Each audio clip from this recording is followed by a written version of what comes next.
Poi si dirà, Pippo, come si dice in gergo, no, che sicuramente il Sassuolo ha molte più motivazioni della Juve Stabia. Io vorrei aver visto questa partita Guarda, 3 mesi fa, vedere se... fame, diremo. Se vuoi male a una persona, augurale di guardare Juve Stabia Sassuolo, perché proprio è una partitaccia. Posso dirvi una cosa, sono passati gli anni, quindi i reati vanno in prescrizione, quindi si possono fare nomi e cognomi. Io mi ero accorto a Salerno che c'era qualcosa di strano nel campionato.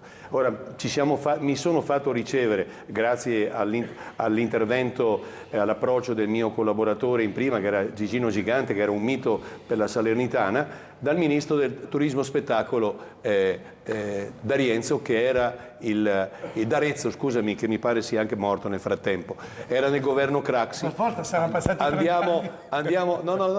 Andiamo a trovarlo a casa sua, a Ugliastro Marino, dove aveva la villa. Questo parlo, prendiamo il caffè. A un certo punto questo mi dice: mister, si metta il cuore in pace, il campionato ha da vincerlo il Campobasso, me l'ha detto in dialetto campano. Cioè, perché Tanassi era presidente onorario del Campobasso, Tanassi che poi sarà coinvolto nello scandalo, se vi ricordate, nello scandalo Lockheed, no? 33esimo minuto, Verona 1, Modena 0, 2-0 del Sassuolo sul campo della Juve Stabia.